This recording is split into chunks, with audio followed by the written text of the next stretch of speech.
ଆଚ୍ଛା, ଭାବନ୍ତୁ ତ ଜଣେ ଲୋକ ଯାହାପାଇଁ ଚୋରି କରିବା କେବଳ ପେଶା ନୁହେଁ ବରଂ ତା ରକ୍ତରେ ମିଶିଯାଇଛି, କାହିଁକିନା ପିଢ଼ି ପରେ ପିଢ଼ି ଧରି ତା ପରିବାର କେବଳ ସେଇ କାମ ହିଁ କରି ଆସୁଛନ୍ତି। ଆଜି ଆମେ ଜୟପୁରର ସେମିତି ଜଣେ ଚୋର ଘାଟମଙ୍କର ଗୋଟେ ଏମିତି କାହାଣୀ ଜାଣିବା ଯାହା ଶୁଣିଲେ ଲାଗିବ ଏମିତି ବି କଣ ହେଇପାରେ। କିନ୍ତୁ ପ୍ରଶ୍ନଟା ହେଉଛି, ଗୁରୁଙ୍କର ମାତ୍ର 4ଟା ସରଳ କଥା କ'ଣ ସତରେ ଜଣେ ଜନ୍ମରୁ ଚୋରର ଜୀବନକୁ ପୂରା ବଦଳାଇ ଦେଇପାରେ? ଶବ୍ଦ ଭିତରେ କ'ଣ ଏତେ ଶକ୍ତି ଥାଏ ଯେ ଜଣେ ଚୋର ବି ସାଧୁ ପାଲଟିଯିବ? ଚାଲନ୍ତୁ, ଏ କାହାଣୀ ଭିତରେ ହିଁ ଏହାର ଉତ୍ତର ଖୋଜିବା। ତେବେ ଆମ କାହାଣୀର ମୁଖ୍ୟ ଚରିତ୍ର ହେଉଛନ୍ତି ଘାଟମଲ। ଆଉ ଯେମିତି ମୁଁ କହୁଥିଲି, ତାଙ୍କର ପୂରା ପରିବାରର ଗୋଟିଏ ହିଁ କାମ ଥିଲା, ଚୋରି। ତେଣୁ ଚୋରି କରିବାଟା ତାଙ୍କ ପାଇଁ ଗୋଟେ ସାଧାରଣ କଥା ଥିଲା। କିନ୍ତୁ ଦିନେ ରାତିରେ ତାଙ୍କ ଭାଗ୍ୟରେ କିଛି ଅଲଗା ଲେଖାଥିଲା। କୌଣସି ଧନୀ ଘର ଖୋଜୁ ଖୋଜୁ ତାଙ୍କର ଦେଖାହେଲା ଜଣେ ସାଧୁଙ୍କ ସହିତ। ତ ଘାଟମ ଭାବିଲେ, ଆଜି ତ କିଛି ମିଳିଲାନି, ଚଲ ଅନ୍ତତଃ ଏ ସାଧୁଙ୍କୁ ପ୍ରଣାମ କରି ଟିକେ ପୁଣ୍ୟ ହିଁ କମେଇ ନେବା। ସାଧୁ ଜଣଙ୍କ ଯେତେବେଳେ ପଚାରିଲେ, କ'ଣ କର, ଘାଟମ କିଛି ବି ନ ଲୁଚେଇ ପୂରା ସତ କହିଦେଲେ। କହିଲେ, ମୁଁ ଜଣେ ଚୋର। ଏଇଟା ମୋ ବାପା ଜେଜେବାପାଙ୍କର ପେଶା, ଆଉ ଏଇଟା ମୋ ରକ୍ତରେ ଅଛି। ତାଙ୍କର ଏମିତି ସ୍ପଷ୍ଟ କଥା ଶୁଣି ସାଧୁ ଜଣକ ବହୁତ ପ୍ରଭାବିତ ହେଲେ। ଘାଟମଙ୍କ ସଚ୍ଚୋଟପଣିଆ ଦେଖି ସାଧୁ କହିଲେ, ଠିକ୍ ଅଛି, ମୁଁ ତତେ 4ଟା ନିୟମ ଦଉଛି, ମାନିବୁ? ସେଗୁଡ଼ିକ ଥିଲା, ଦେଖ, ପ୍ରଥମ କଥା ହେଲା ସବୁବେଳେ ସତ କହିବୁ। 2ରେ ସାଧୁସନ୍ଥଙ୍କୁ ଦେଖିଲେ ସମ୍ମାନ ଦେବୁ, ସେବା କରିବୁ। 3 ଯାହା ବି ଆଣିବୁ ପ୍ରଥମେ ଠାକୁରଜୀଙ୍କୁ ଭୋଗ ଲଗେଇବୁ। ଆଉ ଶେଷରେ 4 ନମ୍ବର କଥା ହେଲା, ଯେଉଁଠି ବି ମନ୍ଦିର ଦେଖିବୁ ନା, ଯେତେ ଜରୁରୀ କାମ ଥାଉ ପଛେ ଅଟକି ଯାଇ ପ୍ରାର୍ଥନା କରିବୁ।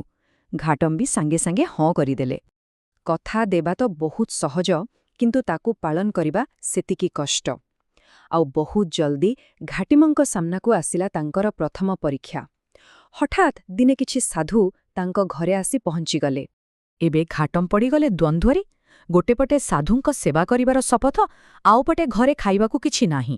ଶେଷରେ ସେ ବାଧ୍ୟ ହୋଇ ପଡ଼ୋଶୀ ଘରୁ କିଛି ଶସ୍ୟ ଚୋରି କଲେ। କିନ୍ତୁ ଓଦା ମାଟିରେ ତାଙ୍କ ପାଦଚିହ୍ନ ସ୍ପଷ୍ଟ ଭାବେ ରହିଗଲା। ଏବେ ତ ଧରା ପଡ଼ିଯିବାର ପୂରା ଡର। ଘାଟମ ବହୁତ ବ୍ୟସ୍ତ ହୋଇଗଲେ। କିନ୍ତୁ ଠିକ୍ ସେତିକି ବେଳେ, ମାନେ ଯେମିତି ସ୍ୱୟଂ ଭଗବାନ ତାଙ୍କୁ ସାହାଯ୍ୟ କରିବାକୁ ଆଗେଇ ଆସିଲେ। ହଠାତ୍ ଏତେ ଜୋରରେ ବର୍ଷା ହେଲା ଯେ ତାଙ୍କର ସବୁ ପାଦଚିହ୍ନ ପୂରାପୂରି ଲିଭିଗଲା। ଏହି ଘଟଣା ପରେ ଘାଟମଙ୍କ ମନରେ ବିଶ୍ୱାସ ଆସିଗଲା। ସେ ବୁଝିଗଲେ ଯେ ସେ ଯେହେତୁ ନିଜ ଗୁରୁଙ୍କ କଥା ମାନୁଛନ୍ତି, ଠାକୁରଜୀ ନିଜେ ତାଙ୍କୁ ସୁରକ୍ଷା ଦେଉଛନ୍ତି, ଆଉ ଏହା ତାଙ୍କ ବିଶ୍ୱାସକୁ ଆହୁରି ମଜବୁତ କରିଦେଲା। ଆଉ ଏଇ ବିଶ୍ୱାସ ଏତେ ବଢ଼ିଗଲା ଯେ ସେ ଭାବିଲେ ନିଜ ଗୁରୁଙ୍କ ପାଇଁ କିଛି ବଡ଼ କରିବେ, ଏକ ବଡ଼ ଗୁରୁ ଦକ୍ଷିଣା ଦେବେ। କିନ୍ତୁ ଜଣେ ଚୋର ପାଖରେ ଆଉ କ'ଣ ବା ଥାଏ? ତେଣୁ ସେ ନିଜ କଳାକୁ ବ୍ୟବହାର କରି ଗୋଟେ ବଡ଼ ଚୋରି କରିବାକୁ ଯୋଜନା କଲେ। ହେଲେ ଏଥର ଉଦ୍ଦେଶ୍ୟ ନିଜ ପାଇଁ ନୁହେଁ, ବରଂ ଗୁରୁଙ୍କ ପାଇଁ ଥିଲା। ଆଉ ତାଙ୍କର ଟାର୍ଗେଟ କ'ଣ ଥିଲା ଜାଣିଛନ୍ତି? ଆମେର ରାଜାଙ୍କର ସେହି ଅମୂଲ୍ୟ କଳା ଘୋଡ଼ା, ଯାହା ସାରା ଭାରତରେ ସବୁଠୁ ଭଲ ଥିଲା। କାମଟା ବହୁତ ରିସ୍କି ଥିଲା। ଆଉ ରାଜମହଲ ଗେଟ୍ ପାଖରେ ଯୋଉ କଥାବାର୍ତ୍ତା ହେଲା ନା, ସେଇଟା ବଡ଼ ମଜେଦାର। ଭିତରକୁ ଯିବାବେଳେ ସିପାହୀ ପଚାରିଲେ, ହେଁ, କୁଆଡ଼େ ଯାଉଛୁ? ଘାଟମ ସିଧା କହିଲେ, ଚୋରି କରିବାକୁ ଯାଉଛି। ଆଉ ଫେରିବାବେଳେ ରାଜାଙ୍କ ଘୋଡ଼ା ସାଙ୍ଗରେ ଥିଲା।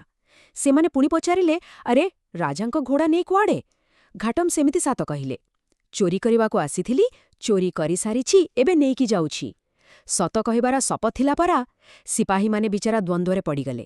ଭାବିଲେ, ଏ ନିଶ୍ଚୟ ରାଜାଙ୍କର କି ଖାସ୍ ଲୋକ, ଆମ ସାଙ୍ଗରେ ମଜା କରୁଛନ୍ତି। ତ ଘାଟମ ତ ରାଜମହଲରୁ ସିନା ଖସି ଆସିଲେ, କିନ୍ତୁ ପ୍ରକୃତ ପରୀକ୍ଷା ଏବେ ବାକି ଥିଲା। ଆଗକୁ ରାସ୍ତାରେ ତାଙ୍କୁ ଏମିତି ଏକ ପରିସ୍ଥିତିର ସାମ୍ନା କରିବାକୁ ପଡ଼ିଲା, ଯେଉଁଠି ତାଙ୍କୁ ନିଜ ଜୀବନ ଆଉ ଚତୁର୍ଥ ଶପଥ ଭିତରୁ ଗୋଟେକୁ ବାଛିବାର ଥିଲା। ଘୋଡ଼ା ନେଇ ଦୌଡ଼ି ପଳାଉଥିବା ବେଳେ ବାଟରେ ହଠାତ୍ ଗୋଟେ ମନ୍ଦିର ଦେଖାଗଲା, ଆଉ ପଛରେ ରାଜାଙ୍କ ସୈନିକମାନେ ପିଛା କରୁଛନ୍ତି। କିନ୍ତୁ ଘାଟମଙ୍କର ମନେ ପଡ଼ିଗଲା ତାଙ୍କର ଚତୁର୍ଥ ଶପଥ। ସେ ଅଟକିବାକୁ ବାଧ୍ୟ ହେଲେ। ଆଉ ସେଇ ମନ୍ଦିରରେ ହିଁ ଘଟିଲା ସବୁଠୁ ବଡ଼ ଚମତ୍କାର। ଯେତେବେଳେ ସୈନିକମାନେ ତାଙ୍କୁ ଧରିବାକୁ ସେଠି ପହଞ୍ଚିଲେ, ସେମାନେ ନିଜ ଆଖିକୁ ବିଶ୍ୱାସ କରିପାରିଲେନି। ରାଜାଙ୍କର ସେହି କଳା ଘୋଡ଼ା ଗୋଟେ ସୁନ୍ଦର ଧଳା ଘୋଡ଼ାରେ ବଦଳି ଯାଇଥିଲା। ଘାଟମ ତ ଧରା ପଡ଼ିଲେ। ରାଜା ଯେତେବେଳେ ଏ କଥା ଶୁଣିଲେ, ସେ ଏହି ଅବିଶ୍ୱାସନୀୟ କାହାଣୀର ସତ ଜାଣିବା ପାଇଁ ଗୋଟେ ପରୀକ୍ଷା କଲେ। ତାଙ୍କ କଳା ଘୋଡ଼ାର ଗାଲରେ ଗୋଟେ ଖାସ୍ କଳାଜାଇ ଚିହ୍ନ ଥିଲା।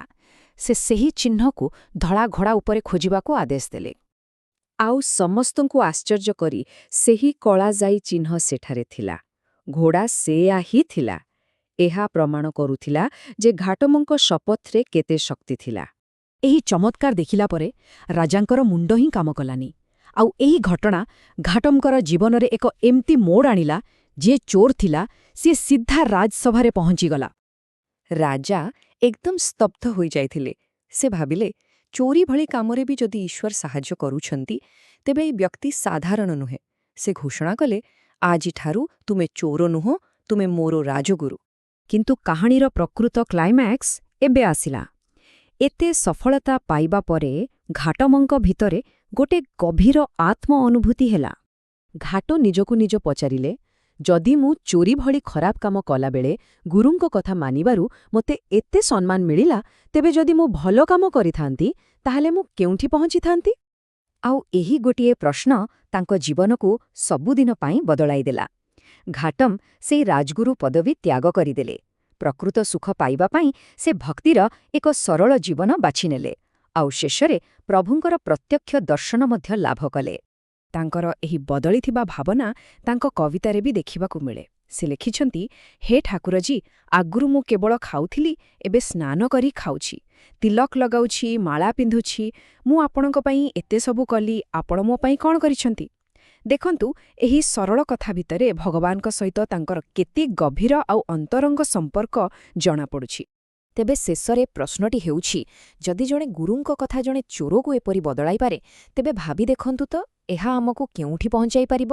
ଏହା ନିଶ୍ଚିତ ଭାବେ ଆମ ସମସ୍ତଙ୍କ ପାଇଁ ଏକ ଗଭୀର ଚିନ୍ତାର ବିଷୟ।